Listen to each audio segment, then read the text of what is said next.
Good day, friends, and welcome to our Power is Within podcast. I'm your host, Chas Smith, and my mission for this podcast is to inspire you to take your power back and realize that you are the healer that you have been looking for all along. We are capable of healing in mind, in body, and soul. Today's episode is brought to you by Primal Trust Academy and Community, created by Dr. Kathleen King, who is one of my dear friends. If you aren't familiar with Dr. Kat, you can actually listen to 3 different super awesome episodes that she is a guest on the podcast. Every chat with her is so insightful, I just have to keep inviting her back. So check the links in the show notes and tune in to those episodes to learn more. Primal Trust is a membership site that helps you to find freedom from chronic illness and trauma. The membership includes access to Regulate, which is a level 1 comprehensive program to self-regulate the brain and nervous system, focusing on both a top-down and a bottoms-up approach. It is a prerequisite to the level 2 mentorship, where we go deeper into the inner work of attachment and trauma healing, and level 3 is where we focus on values-based living in community. And let's face it, self-healing is not alone healing. We thrive in community. So if you have ever felt alone on this path, this might be the community for you. To learn more, click the link in the show notes today. So today we have another epic testimonial story. 2 in a row, right? We have a guest, Christine Cooper, here to share with us the massive strides that she has made on her journey, what she has learned along the way, and more. Christine's story is incredibly inspiring. It is a true testament of what is possible. I had the pleasure of having Christine pop into my movement classes often, and I watched her make leaps and bounds in her recovery. And then one day she shared some of her story with me and a few other movement class members, and I was so blown away. I just knew it was a story worth sharing. So please enjoy. All right, I have the pleasure of welcoming Christine Cooper to the podcast today to share her absolutely inspiring and beautiful healing story with us all. Welcome, Christine. Thank you. It's so great to be here. Yeah, it's good to have you. Fun little tidbit for a little background. I met Christine through my movement classes that I was doing back in 2021 and 2022, and had the pleasure one day of hearing a little bit more in depth about some of the experiences Christine had along her healing journey that really inspired me, and it got me really excited. And I remember thinking, wow, this needs to be shared. And I told Christine, this needs to be shared. And I let her know that when she was ready, that she had a place here on the podcast to share that story. And it's finally happening. So that's really exciting, Christine, right? Yeah. So this is my first time sharing my story today in a public way. So yeah, I'm very excited. Woohoo!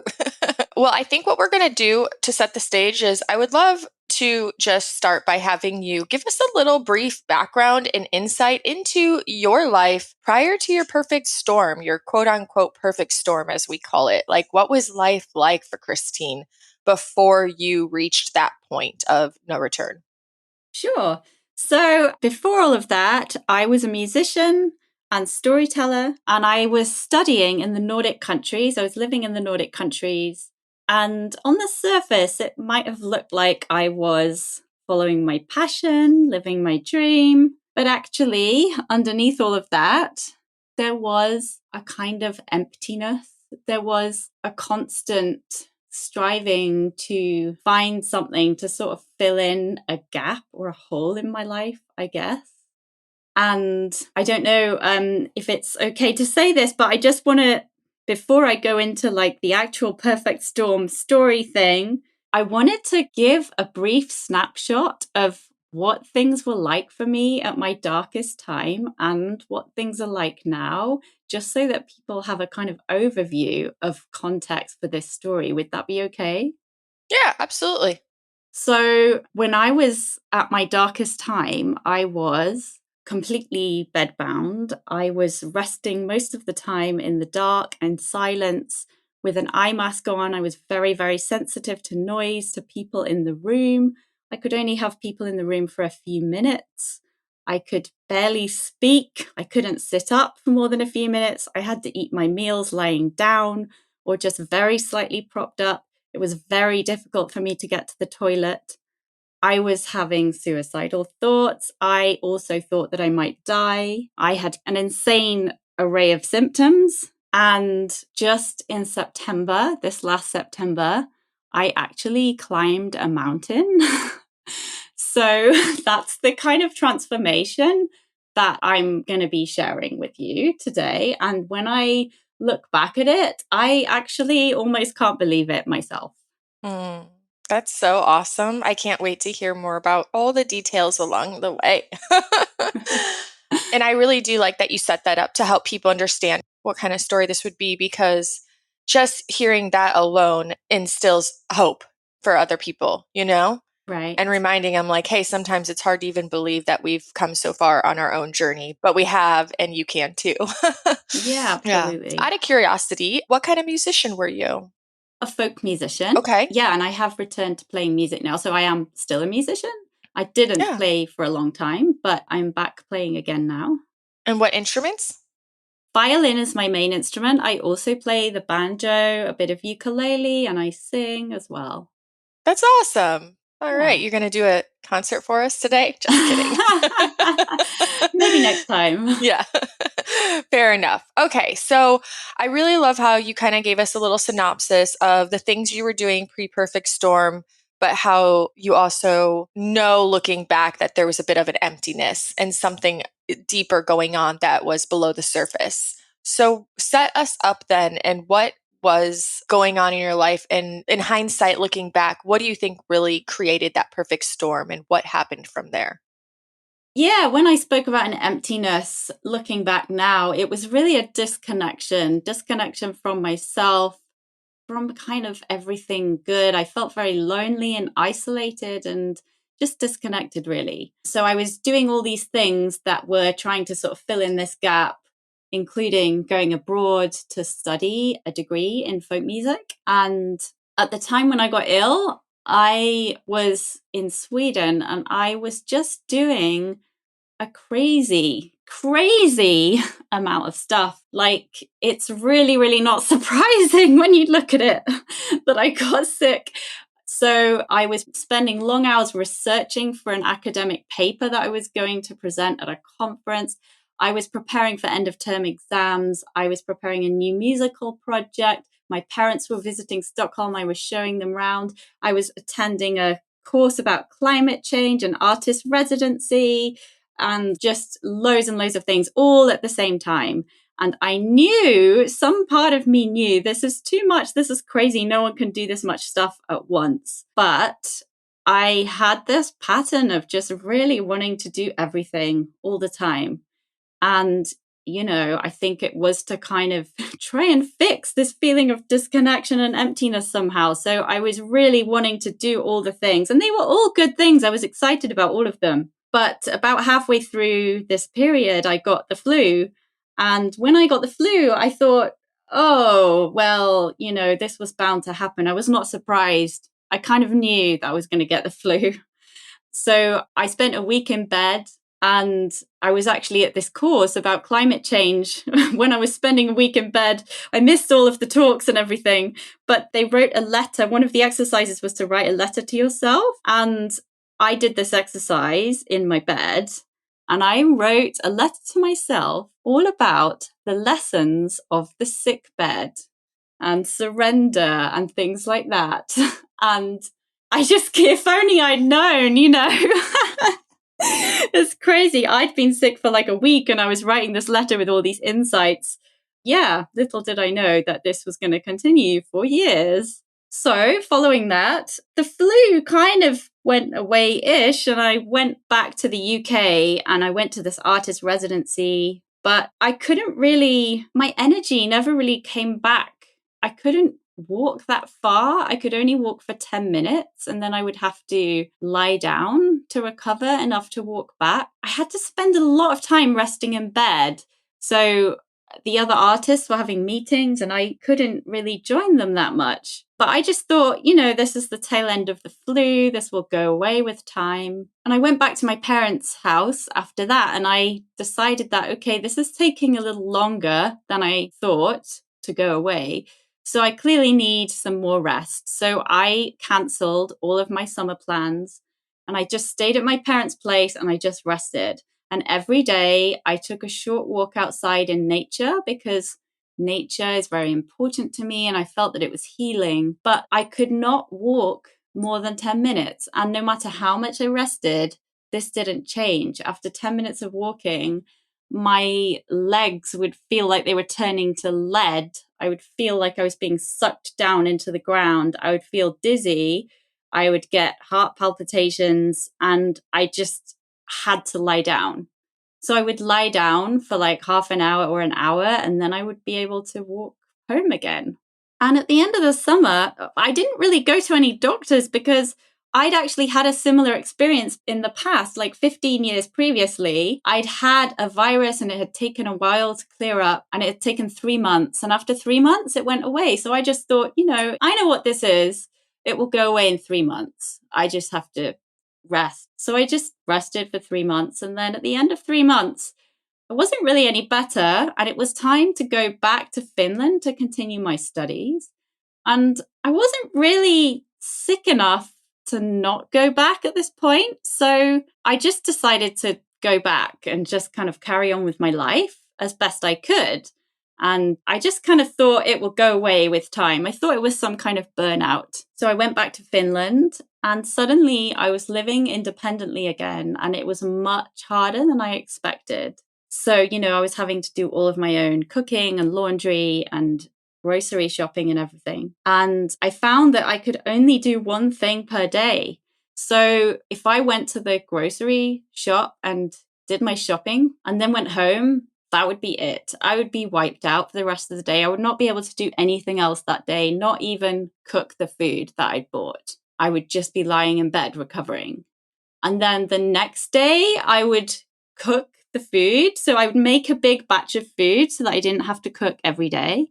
And doing that would be my one thing for that day. So if I cooked, that was it. Nothing else that day. I would spend the rest of the day lying in bed. I couldn't read. I couldn't really watch TV or anything. It was just really just doing one thing per day just to survive. And then, there were some classes at college that I was supposed to attend. And I could really only manage to attend one class per week on a day when I had that was my one thing for the day. So I'd go there, I would attend one class, and then I would have to lie on the sofa for like an hour after the class to get enough energy to get back home again. And this went on for a while. And I thought, it's not getting better. What's going on here? So I went to see a doctor, and the doctor said to me something like, "We all get tired." I remember when I was studying, sometimes I didn't want to do it, but I just had to get on with it. And I just felt this huge chasm open up in that moment between me and the doctor, between me and the entire medical profession, because, up until that moment, I guess I'd kind of thought if you get sick, you go to a doctor and, they help you, or at least they're sympathetic, But yeah. So anyway, Wow. Shall I carry on? Yeah, so it sounds like you kind of were on this downward spiral where the fatigue just wasn't budging. If anything, it was just kind of getting worse. Yeah, it was kind of steady rhythm. As long as I didn't do more than one thing per day, I was in this I was surviving.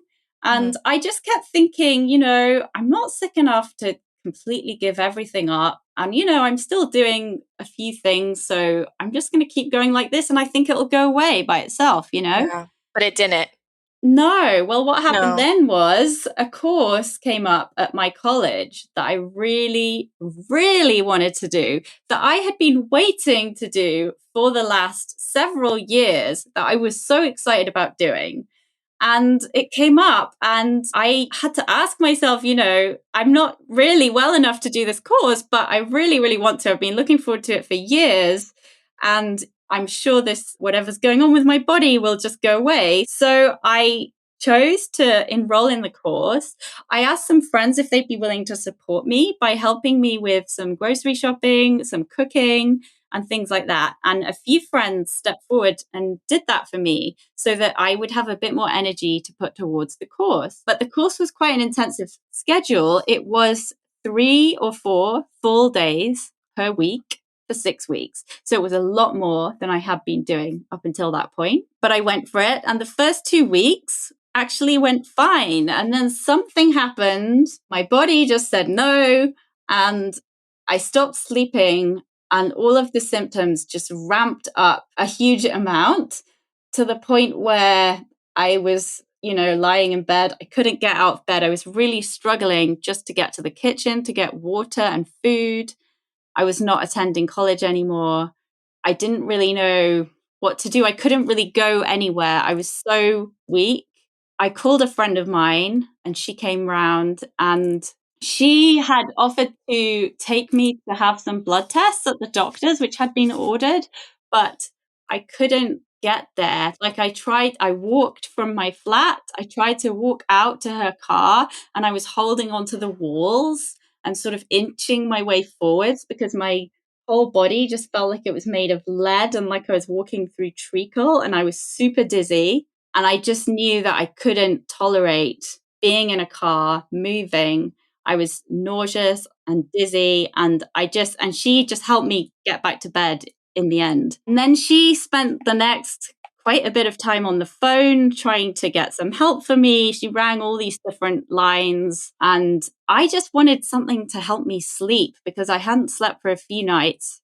And I just felt like if I can get some sleep, maybe I'll just get back to where I was. But there was no way without me physically going somewhere, there was no way that I could get anything. So in the end, my friend was told to call an ambulance. And I felt like I didn't really want that to happen. I didn't really feel like it was a good idea, but at the same time, there was no other choice. So that's what happened. So I then spent a week in a hospital in Finland, which was a very traumatic experience, to be honest, because they were very dismissive of me when stuff didn't show up in the regular tests. And after a week, my parents came to Finland and collected me from the hospital. We spent a week in a flat belonging to a friend. It was a week of lying in the dark, just trying to recover enough to make the journey back to the UK. And then we got on a flight home, and I was really scared about the flight. My parents had brought a wheelchair with them, so I was using a wheelchair. We used airport assistance, so we were waved through, past all of the queues, past the gates.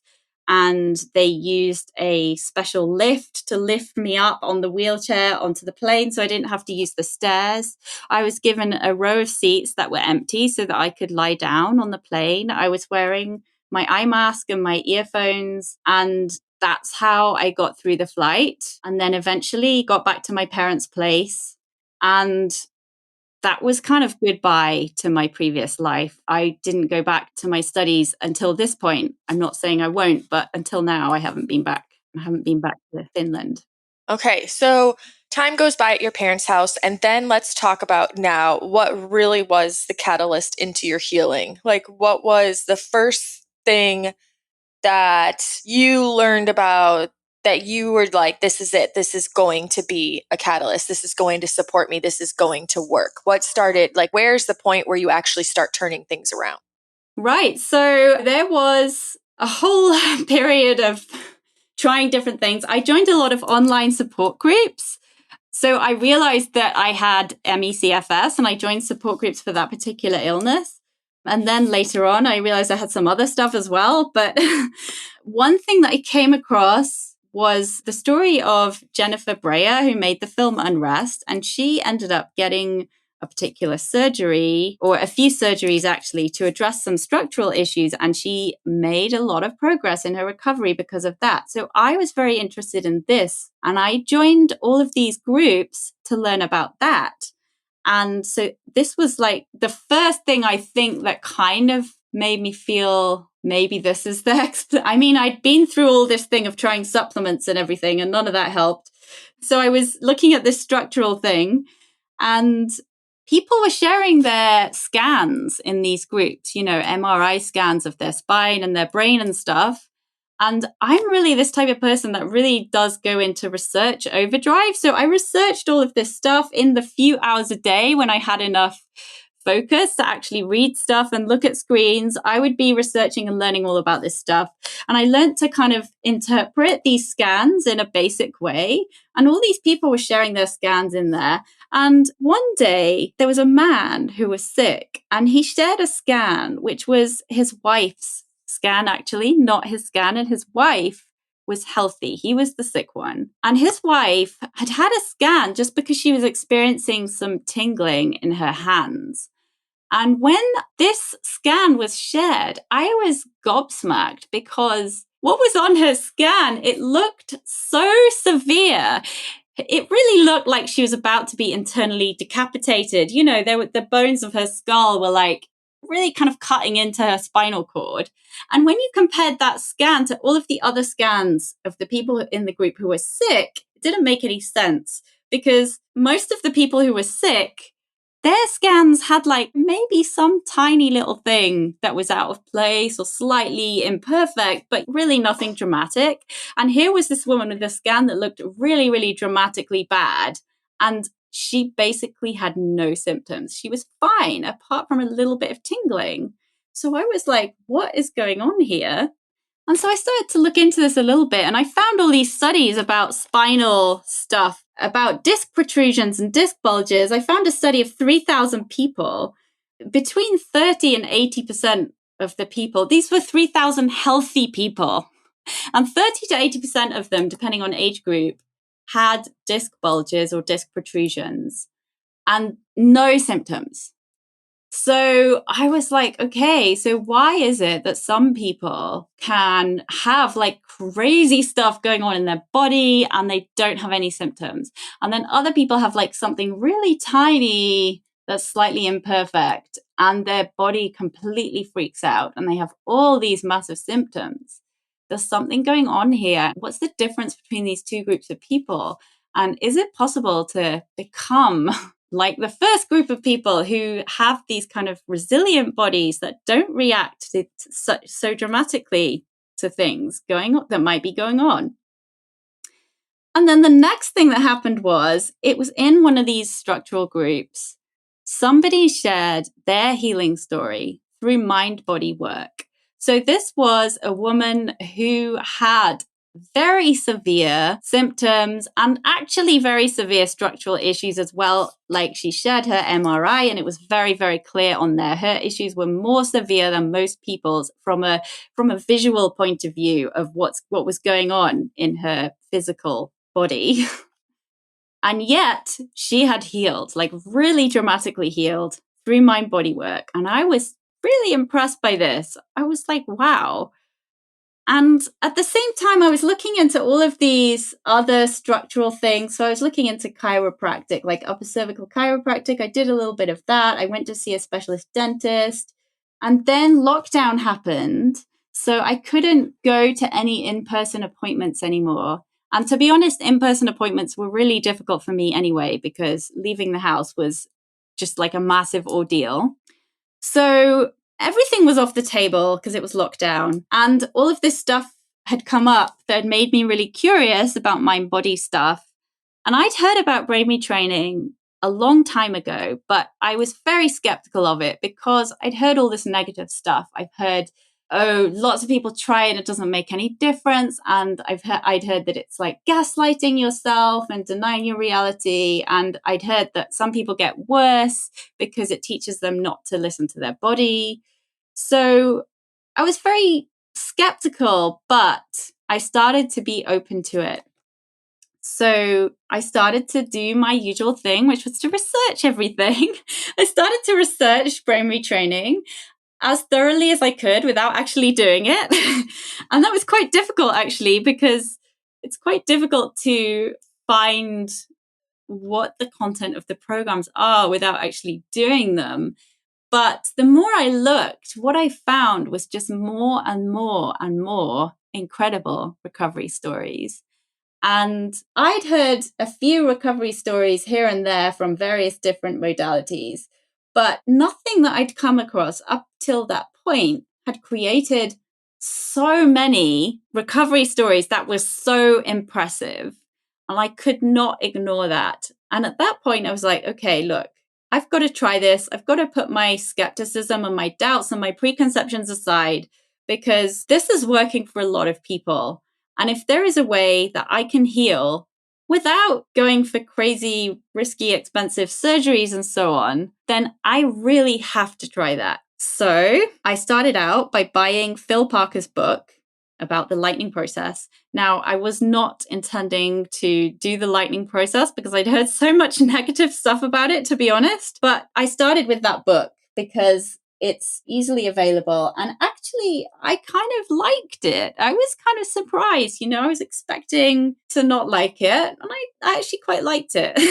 But I felt like I needed a coach. I felt like I needed this one-on-one support. So I chose a program that involved one-on-one coaching. And at first, I made a tiny bit of progress. I started to be able to tolerate a little bit more screens, a little bit more company, longer bits of TV and stuff like that. But then life threw me a curveball, I suppose.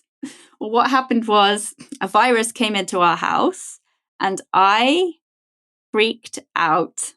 So I was terrified about catching COVID and I got into such a fear loop, and I did catch a virus and I just thought, oh my God, this is COVID. I'm going to get worse. This is the end, And I was using the process that I'd learned from my coach when I would have these thoughts. And this fear was building up in my body, this terror, like deep terror.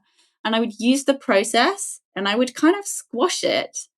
And I would feel calmer for like half an hour.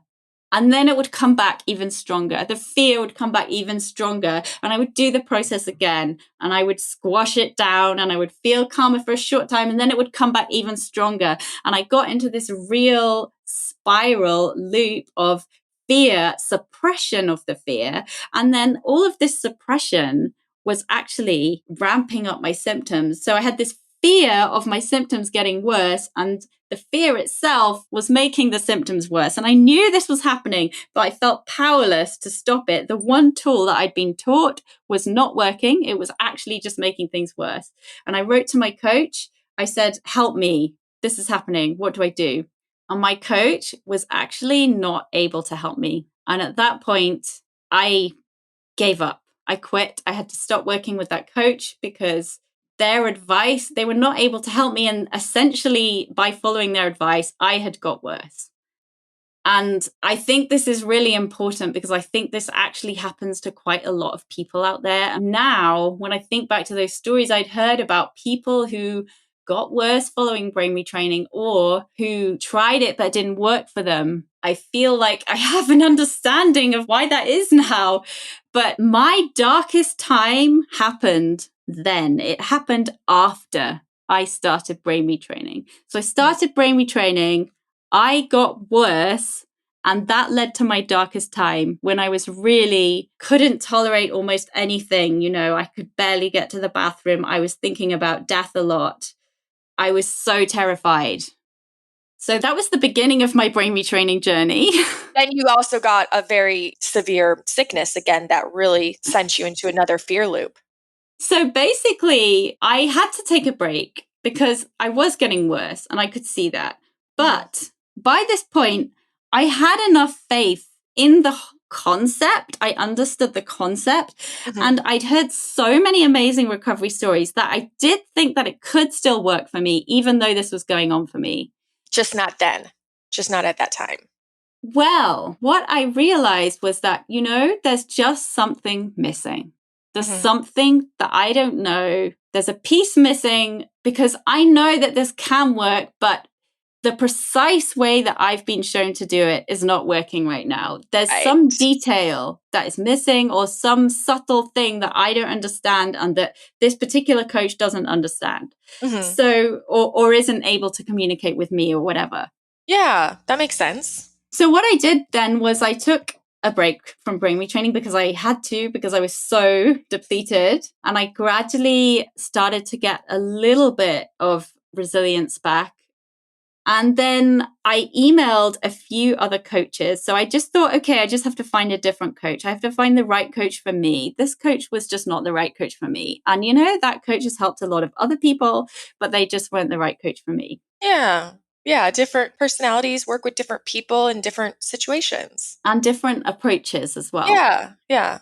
So I emailed a couple of coaches and I said, this has happened to me. What do you suggest? And some of them gave me responses that were very similar to my first coach. So I thought, okay, they aren't the right coach for me either. And one coach got back to me with a response that just really resonated with me. And what she said was, you don't want to squash your emotions. You want to allow them, feel them, process them, allow them to be there. Just be with them. And often they will metabolize on their own when you do that. And that resonated with me so much because I had been using the process to squash my emotions. I had been doing the exact opposite of allowing my emotions. My emotions were like evil to me. The fear was evil and I was going to conquer it and get rid of it. But it turns out that that was not what I needed. And what I came later through my journey, I would say my journey of healing, of transformation really began with my second coach. And from that time on, I made steady progress from the time when I started working with her. And she guided me to really connect with my body. I had been very disconnected with my body my entire life and my emotions. I suppressed my emotions my entire life. I did not cry for about 20 years at all. I had to kind of teach myself to cry again. But over this journey, I came up with a kind of 4-layer model of healing. That is what makes sense to me. So I started to think about these 4 layers. And layer 1 is the mind. And that layer is working with thoughts, beliefs. And that is what my first coach was very focused on and what a lot of brain retraining programs are very focused on. And that is a really important layer. But for me and for many others also, it's not enough on its own. So layer 2 for me is the body. And that's just about dropping into the body, learning to reconnect with your body. And actually, I would love to read a short extract of a poem right now, if that's okay. Oh, of course. So this is just an extract from a poem called Please Come Home by Jane Hooper. Please come home. Please come home into your own body, your own vessel, your own earth. Please come home into each and every cell and fully into the space that surrounds you. I'm not going to read more of the poem because there could be copyright issues, but hopefully that conveys something of what I'm talking about when I talk about the layer of the body.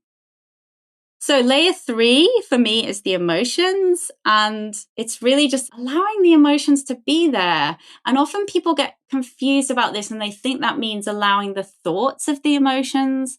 But really, we want to stay out of the story of the thoughts and just connect to the feeling of what is really present right now. The feeling of you're angry, the feeling of the fire in your chest, or the feeling of the tension in your fists, or however it feels, really getting present with that feeling in your body and not worrying about the thoughts or the story or this shouldn't have happened or that shouldn't have happened. We are redirecting our attention away from thoughts and into the physical sensations of the emotion, and allowing that emotion to flow through us as energy and be released. And that was very, very powerful for me. And Jeff Foster, I follow Jeff Foster. He has a lot of wisdom about this kind of thing.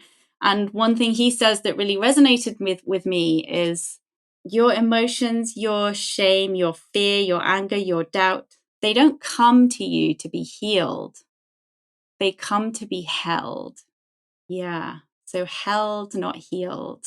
So that was, I love that quote. And that's something that I still try and practice. And then the fourth layer that I like to think of is spirit and spirituality. And I just want to say that spirituality is about connection. And a lot of people might hear this and they might think, I'm not a spiritual person, I'm an atheist, whatever. For me, spirituality is about connection either to something greater or to something within yourself. So the something greater could be like a divine power, or it could be the universe, it could be nature, it could be the earth, it could be humanity, it could be love, life, something within yourself. You could think of it as like the version of you that is love, compassion, peace, trust. I believe that version of us is within all of us and just waiting for us to connect with it. And spirituality for me is about intentionally practicing connecting with that part of you or with that greater thing, however you like to phrase it, whatever works for you, cultivating trust in that. And it's something that you practice over time. You know, spirituality is made up of beliefs and practices, and a lot of people focus on the beliefs part. But actually, I think the practices in some way is more important. And having a spiritual practice, almost anything can be a spiritual practice, right? So it could be like meditation, but it could also be dancing, sewing, writing, singing, spending time in nature.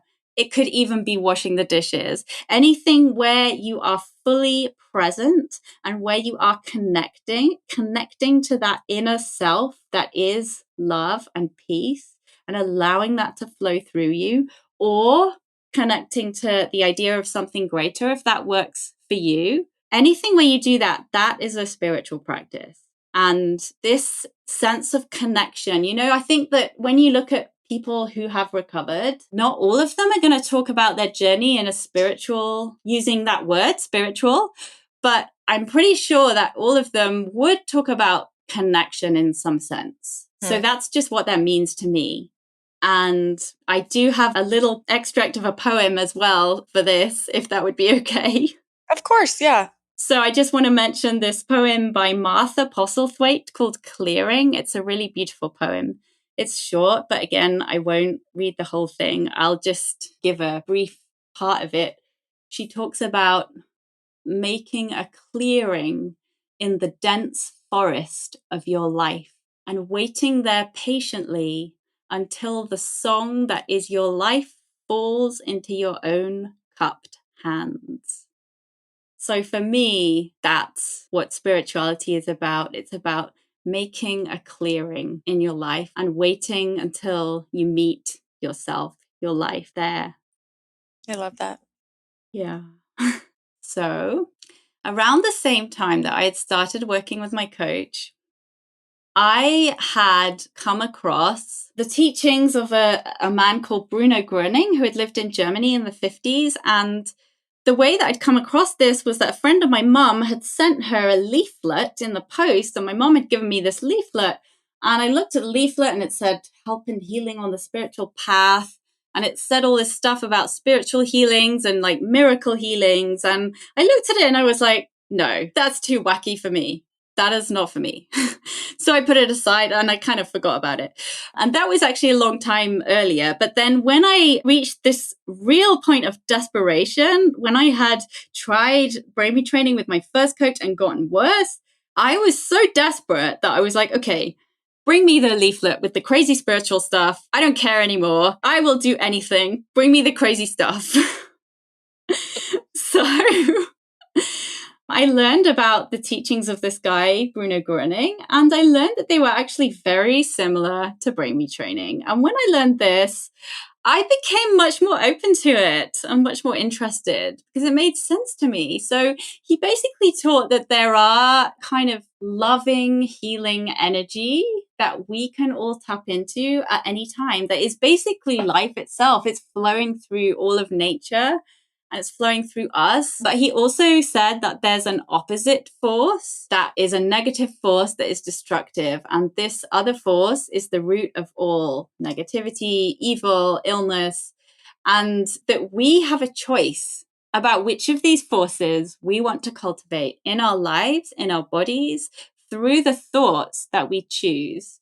So he put a lot of emphasis on thought and the importance of thought, the importance of welcoming positive and loving and good thoughts and rejecting unhelpful thoughts. And he also taught this practice to actively take in the loving healing energy, which is actually very similar to, for anyone who does DNRS, the final step in the rounds where you invite in this loving energy and you imagine it pouring down through you. It's very similar to that. You connect with this loving energy and you just sit in it. So I was working with my coach and she was guiding me, and I was basically trying to follow these teachings as best I could, and through brain retraining and through everything that I was doing. And then after about 11 months of coaching, I had made some significant progress, but I was still very limited. I still couldn't go out without a wheelchair. I could walk around the house now. I could sit up more, but I still had to rest a lot. I still couldn't really go out anywhere. I still had a lot of limits. And then I heard about this conference that was happening. It was a conference all about Bruno Gröning and his teachings. And conferences had not been happening for a while because of the lockdowns, but this one was happening. And I just felt in my body this strong yes, I am meant to go to this conference. This is what I'm meant to do. And on the face of it, I could have, how could I get there? You know, traveling was very, very difficult for me. How the conference was basically sitting in a hall for 8 hours a day, listening to someone speak. Well, I couldn't even sit in the same room as someone for more than 2 hours.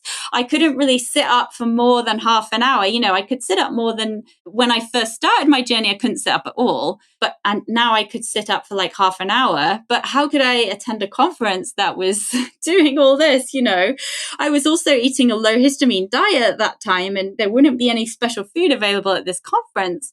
But I just had this really strong feeling in my body. Yes, I am supposed to do this. And I just trusted that. So I went with my parents to the conference. I went lying down in the back of the car.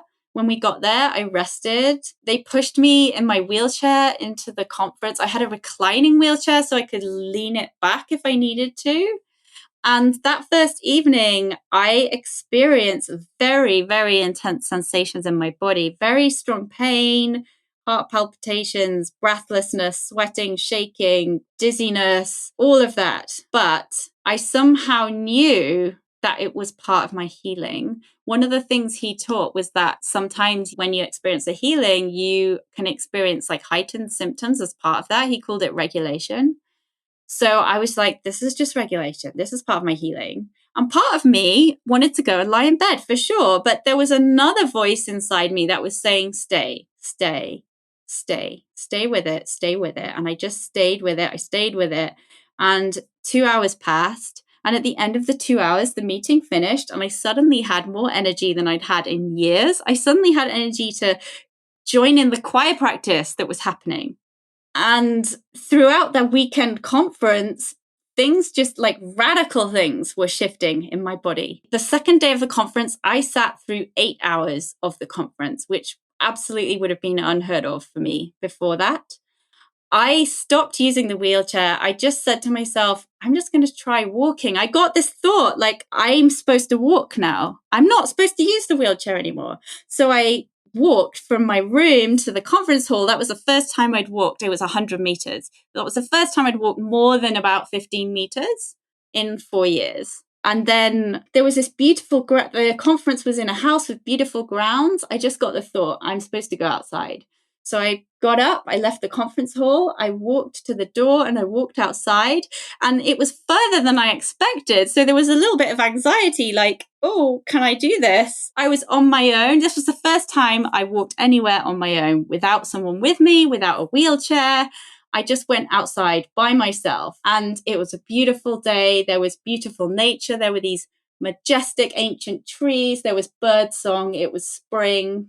There was a blue sky and sunshine, and I felt so joyful. I just was ecstatic that this was happening. And the next morning, I went for my first walk outside by myself, and I was there were these trees there. I was going up to the trees and touching the trees, and I was laughing and grinning. I just couldn't believe how wonderful it all was, how wonderful the world was, how incredible it was to be back outside, to be able to go and touch a tree. You know, I hadn't done that in 4 years.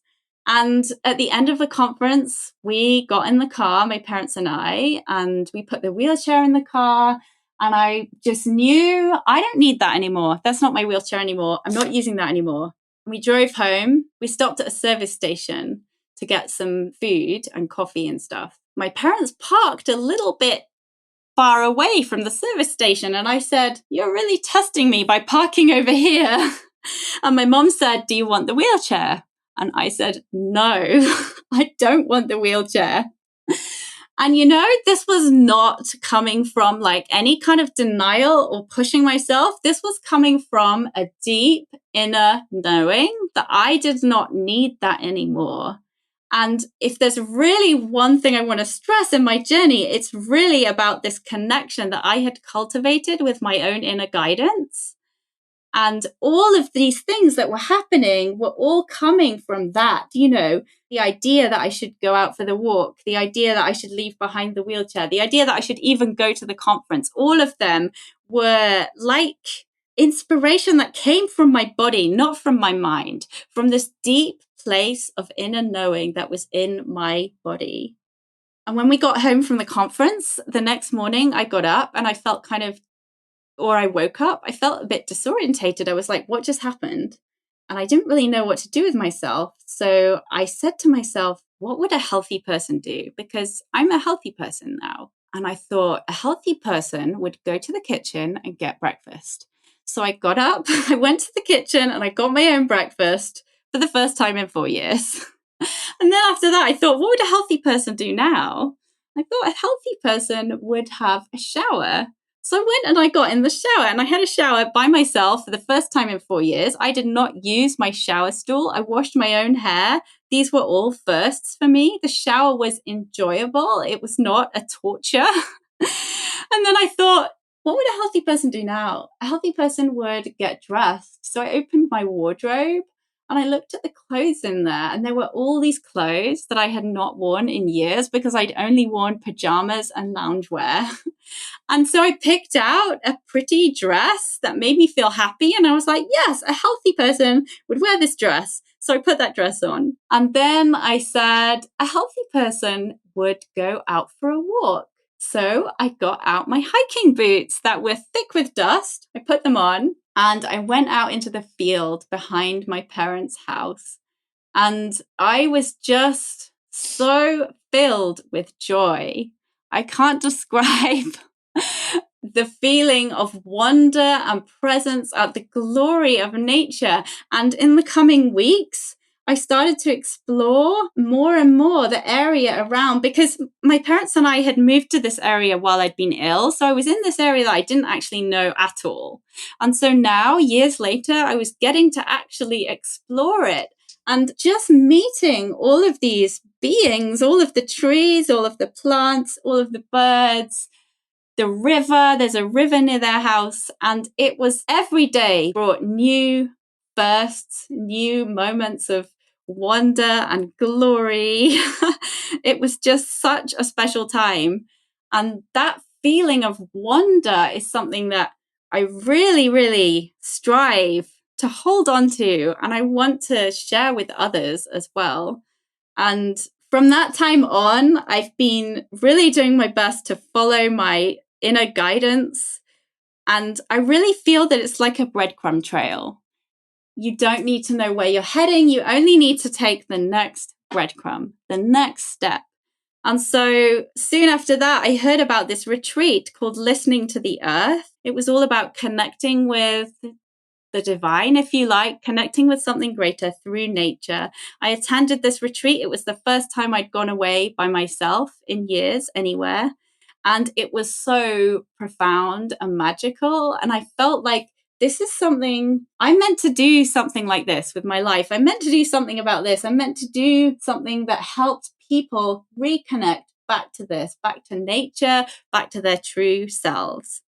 I came back from the retreat and there was a discussion group that I was part of through the DNRS WhatsApp groups, like a rewiring discussion group, and they have a different theme every week. And it just happened that week when I came back from that retreat, the discussion was about forest bathing. And I didn't know what forest bathing was, but it turns out that forest bathing is exactly what I had been doing. So it's about being mindful in nature, taking in the glory and the wonder of nature.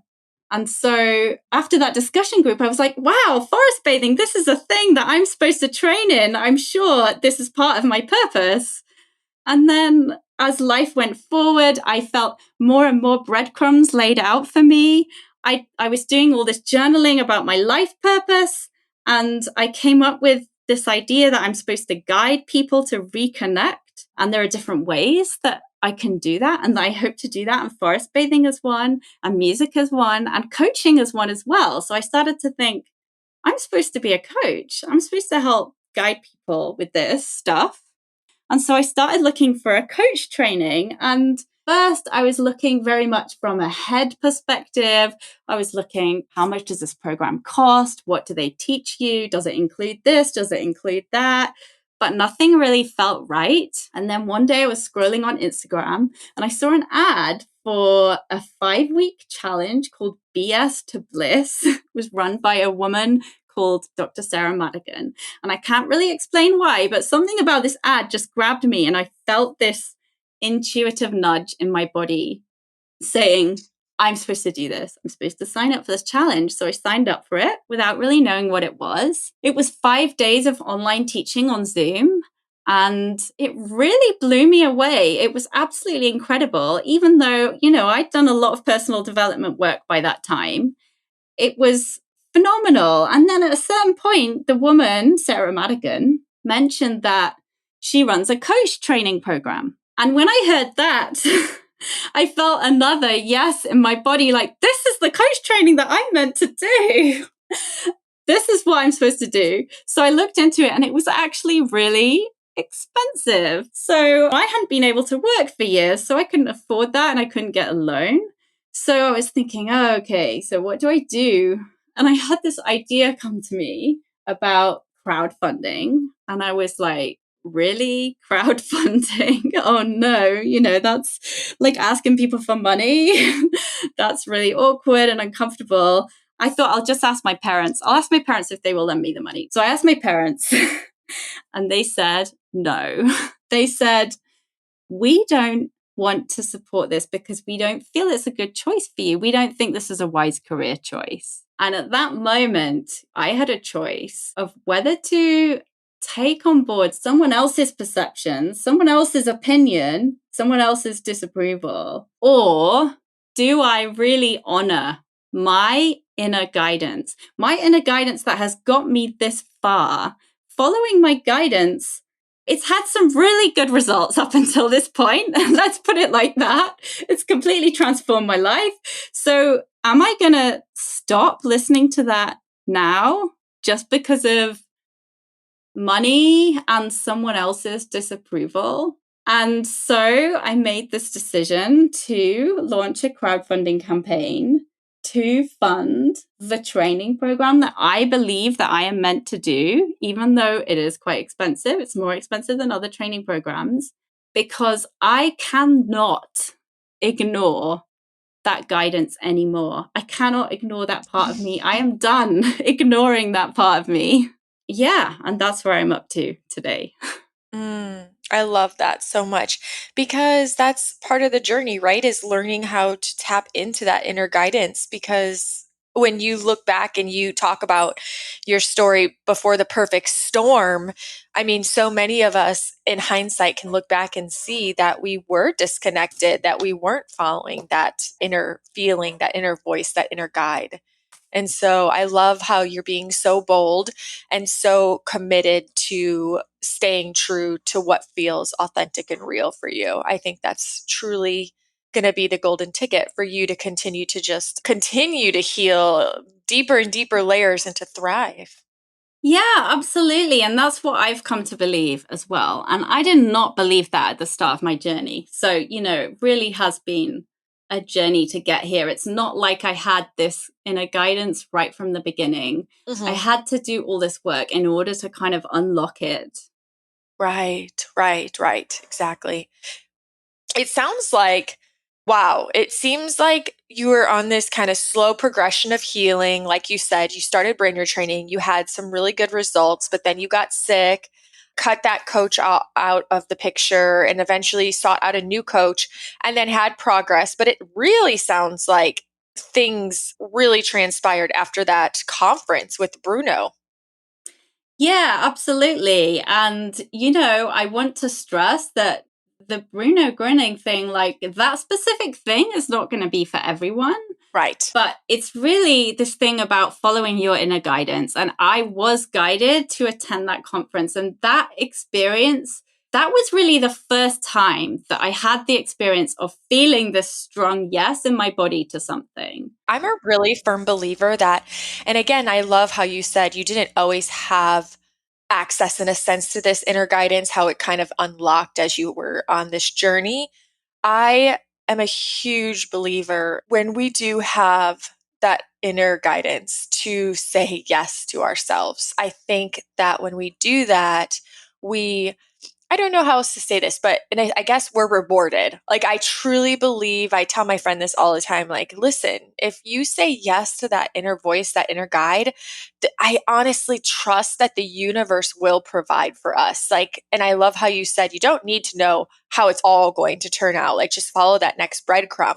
Because I think that when we're like really finally tapped into that voice and we're actually honoring that truth, I just very much trust that if I can constantly honor that truth, even if it doesn't make sense. And even if I don't know all the hows, the universe is going to provide me for staying in that truth. Absolutely. Yeah. And this is something that we are going to be challenged on as well, I Yes. think, all the time. Yes. And, you know, right now I'm running this crowdfunding campaign. And honestly, I feel like I'm being challenged in this every single day. But yeah, it's finding that trust. Like I do feel that I'm meant to do this. I do feel that I'm being guided to do this. Mhm. And just taking the next step, taking the next action and surrendering. Yeah, absolutely. And I do think you're right. We do get tested. I don't know if you've had this experience, but I learned this from a mentor a long time ago, and it makes so much sense to me now. But I feel like sometimes when we get so clear about what we are intended to do, and we know with every cell in our body, and we finally say, like, make that definitive decision to commit, I feel like we always get this test. Like the universe throws this curveball where it's, are you sure? Are you sure you're committed? Because look at this little path over here. It could be the Yeah. easy way out, you know? Doesn't this look so easy? And it's Yeah. when you're like, no, I know where that path leads me and it's not in my truth. And when you stay true in those moments, I feel like you're passing that test. That's kind Yeah. of how I've experienced this interaction. Absolutely. And I actually feel like this is in some way the meaning of life. Like, I feel like our task in life is to follow our path and to be tested and to kind of come through those tests or not. If one time you don't come through a test and you make a wrong decision, it's not the end of the world. There's always more chances to come back to your true path. So it's not like, oh, that was the only chance and now it's gone. I don't believe Right. that. Yeah, we don't want to get into that mindset because then we start beating ourselves up thinking we ruined everything. And, Yeah. you get into that fear of making a decision because it could be the quote unquote wrong one. I did that so much. Yeah. Yeah, I think a lot of people do when they find themselves in the chronic illness or pain Yeah. community for sure. Just out of curiosity for a timeline, when did you go to that conference? Because I remember you sharing it, but I can't quite pinpoint when you actually went. That was in April 2022. So yeah, April Not this even a year. year. Not even a Yeah, year. Yeah. exactly. And you've Yeah, just been on an upward spiral since then of like yeah, what you are absolutely. capable of doing. And then September, I went on this hiking week that was actually organized by the same Bruno Groening group. And it was in Ireland. And I just felt like, you know, this going on a hiking week is like the next appropriate challenge for me. It's the next thing that I'm meant to do to challenge my body. So I'd been doing a lot of work on rehabbing my body. You know, I had a lot of work to do on building up my muscles. And your class is great, by the way, Chaz. And I was doing a lot of physical therapy exercises and muscle stuff and doing some dancing and doing your classes and going for walks. And then I was like, okay, I think I'm ready for this hiking week. And I went there and, you know, it wasn't all like super easy. There were some challenges, but I had tools to use and I was able to overcome all the challenges. Like there was one day when I was on a hike and I just started to feel all of this heaviness and feel like, oh, I don't think I can do this. And it was pouring with rain and I just felt kind of miserable and like I'm not sure if I can do this. And then the group, I told the group, you know, I'm having some challenges, and we stopped and we all did a little meditation together. And then we all said some affirmations together. I am strong. I am powerful. I can do this. And we set off again. And I was fine after that. I did the whole hike. And not only that, but the next day was when I climbed this actual mountain. And I was like, I don't want to leave this hiking week without climbing at least one proper mountain. So I did that. And I had no problems at all with climbing the mountain. It was easy. It was joyful. And when I was doing all of my visualizations, you know, standing on a mountain was a big one that I would do a lot. And it came true on that day. And I was just like, yes. Oh, I bet it was the best feeling in the world. It was so good. It sounds too like after the Bruno conference experience, I love how you brought up the word wonder. I really connect with that state. I never want to lose my sense of wonder. I never want to be less than wowed by everything around me, especially in nature, you know, and mesmerized. But what really sounds like, I feel that because you were having all these firsts and these new experiences, once you were able to get out of bed again and get outside, it sounds like you were in this so elevated state, just this constant elevated state where all these experiences were adding joy and more mood elevation to the point that you didn't need to lay in bed anymore and do the visualizations in the same way because you were actually living them. Absolutely. So Yeah. right after the conference, I stopped doing visualizations and I didn't do them for like 6 months after that at all. Yeah, because you were just having the experiences. And I think that's a huge thing too, because that's why everyone says like part of healing is to create joy and say yes to things in life. And obviously, based on whatever conditions we're dealing with, we can be limited. But anytime we can start adding those opportunities back into our life in any capacity, that's where we actually really get to create those state changes. And we know that that in and of itself does have healing capacity. Yeah. And also, I would say that the state I was in was very, very present. That's what it really was. I was going out into nature and like looking at a tree. I was 100% present with that tree, with the wonder of that tree, the miracle of that tree. Right. And that's really what enabled me to access this wonder and, yeah, peace and joy and everything because I was so present. Right. And it is hard to hang on to that when we go back into a more normal life. Like now, when I go out into nature, it's not the first time anymore, you know? And it's easy to lose that. And only yesterday, I was out for a walk and I noticed myself not being very present, being distracted, being lost in thought. And I brought myself back and I said, hey, remember that time when you hadn't seen a tree for 4 years and how amazing all of this was to you? Just bring back that feeling. Just imagine that this is the first time again. Imagine that this is, again, your first time of seeing trees and how incredible they are. And I started to really look again and bring myself back to the present. Yeah, that's so important. And that's what I was totally going to say is like when we're so used to being out and about in life, we can so quickly lose that wonder because it just becomes all so normal and it's almost in the background. But to go from having something like that taken away from you and then to have it back, it just creates this incredible appreciation in an entirely new capacity, you know? Yeah. And it really is really is work to hang on to it, but it's Yeah. very worthwhile work. Yeah, work. Yeah, exactly. Just it's an awareness that we have to practice and flex that muscle over and over again for sure. Yeah.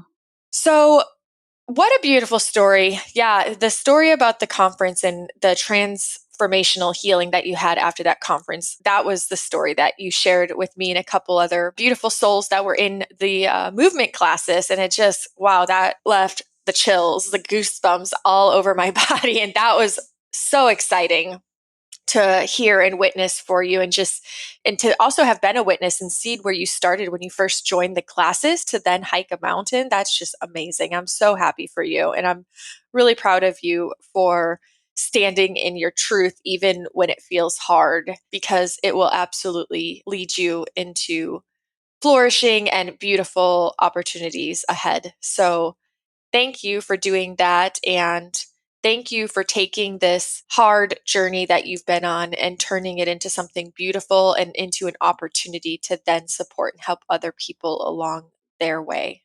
Oh, thank you so much. I will be leaving some links in the show notes for people to contact you or reach out to you or connect with you or support you. And yeah, I'll definitely get some links from you too regarding the few names you've mentioned and the poets and that good stuff as well. I want to ask you one last question that I ask everybody. I'm sure you already know what's coming. If you were told today that you could only share one message with the world for the rest of your life, what would that one message be? There is inside you a version of you that is connected, that is free, that is wild, that is love and peace and trust and compassion. And this is your true self. And they are asking for your trust. And they are laying the breadcrumbs in front of you. They are speaking to you in a still, small voice and asking you just to take that next step. And it's not about thinking, it's about dropping beneath thinking to access this part of you that is guiding you. And if you can't believe that this is within you, if you can't experience that or connect with that, that was me too. If you feel so disconnected and confused, that's okay too. Just do one practice that makes you feel good. Take one next step. Pick one practitioner to work with that feels good to you, because if you can practice tuning into this just through the one next practice that you do, this breadcrumb trail at the end of it is not only healing, but fulfillment and the life that you are meant to live. Wonderful. Thank you. Thank you so much for choosing to share your story in a public way for your first time on the podcast. Thank you so much for having me. Of course. And I can't wait to see how it all continues to unfold, Christine. Yeah, me too. All right, friends, thank you so much for tuning in today. If nothing else, I hope today's episode has increased your faith in your capacity to heal too. If you find value in this podcast, please consider supporting future episodes for as little as $1 a month. There's a link in the show notes, and huge shout out to my continued supporters. Also, if you haven't left a 5-star review, do that this week and then be on the lookout for your review to be read on next week's episode, as I will choose one to share out loud. And don't forget to tune in for week 3 of the mini challenge series on Friday. And until next time, make this week great.